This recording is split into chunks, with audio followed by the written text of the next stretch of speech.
गट दारिद्र्य रेषेखालचे आहेत. 2009 पासून काम करतो आणि आतापर्यंत आमचं महानगरपालिकेचं सिडको हडकोचं काम म्हणजे चालू आहे.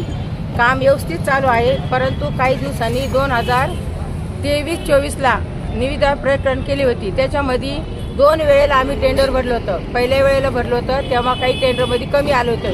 दुसऱ्यांदा कमिशनर साहेबाच्या आदेश निवृत्तांनी परत टेंडर भरलं. तेव्हा त्यांनी टेंडरमध्ये एका टेंडरमध्ये 2 आले. त्यांनी टेंडर ओपन केलं. विजय पाटील यांनी आम्हाला बोलून सांगितलं की 2 दिवसात आम्ही ऑर्डर देतो.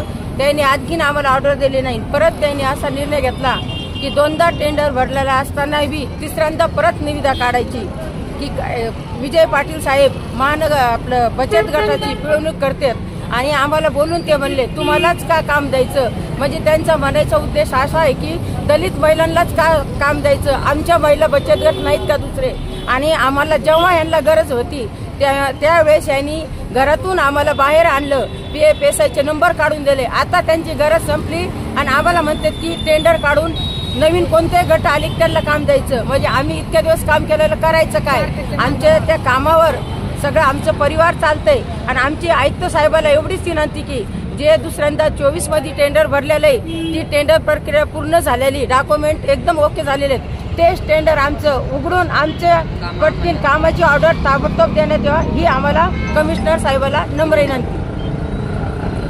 तुमची मागणी मान्य न झाल्यास तुमचे काय? आमची मागणी जर जोपर्यंत आमची मागणी मान्य होत नाही तोपर्यंत आम्ही इथंच बसणार आहोत.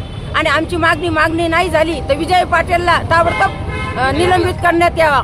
त्यांनीच हे सगळं केलेले. 2 दिवसात आले आणि आमच्या महिला बचत गटाला डावलून दुसऱ्यांना त्यांना जे ठेकेदार पैसे देतात तेच त्यांना पाहिजेत.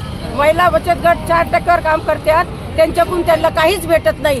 कारण हे दलित महिलात आम्ही त्यांना असं वाटतं की आम्ही पुढे जावंच नाही. कमिशनर साहेबाचं ह्याच्यामध्ये काहीच नाही. कमिशनर साहेबांनी आम्हाला सांगितलेलं की हे काम महिला बचत गटालाच द्यायचं. आम्ही सर्व 13 महिला बचत गट आहोत. आम्हाला महानगरपालिकेने 2009 पासून तर आजपर्यंत 4% मानधनावर काम चालू आहे. परंतु यावर्षी 2023 मध्ये त्यांनी टेंडरिंगचे फॉर्म भरून घेतलेले आहेत आणि त्याच्या 6 महिन्यानंतर परत 2 निविदा आमच्याकडनं भरून घेतल्यात की जेणेकरून महिला बचत गट सक्षम होतील. त्यांनी नियोजन चांगलं केलं. परंतु विजय पाटील सर आले आणि त्यांनी असा निर्णय घेतला की याच्यामध्ये या निविदेमध्ये अटी शर्ती बरोबर नाहीये. मला त्याच्यामध्ये काहीतरी नवीन चेंज करायचं आहे. म्हणून पाटील साहेबांनी नवीन निविदा काढण्याच्या मार्गावर आहे. आणि या महिला बचत गटांना यांनाच का काम द्यायचं. आपण दुसरे बचत गट नाहीत का. म्हणून त्यांनी नवीन टेंडर ओपन करण्यासाठी नवीन टेंडर काढणार आहे.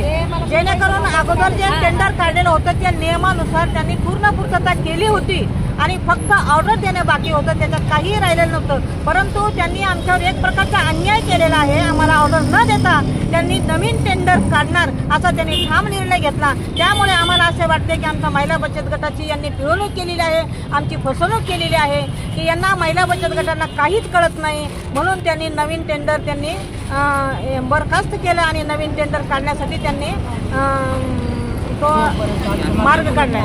परंतु आमच्या मान्य अशा होत्या की महिला बचत गटाचे 3 वर्षाचं मानधन थकलेले आहे ते सुद्धा दिलेले नाही त्यांनी.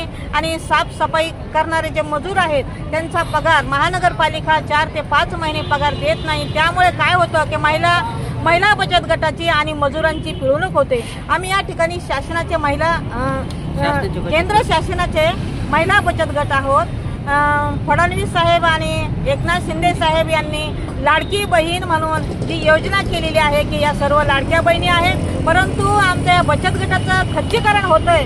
याकडे केंद्र शासन लक्ष का देत नाही. म्हणून मला एकच विनंती आहे आयुक्त साहेबांना आणि एकनाथ शिंदे साहेबांना आणि फडणवीस साहेबांना की यांनी महिला बचत गटाकडे लक्ष परिपूर्ण दिलं पाहिजे.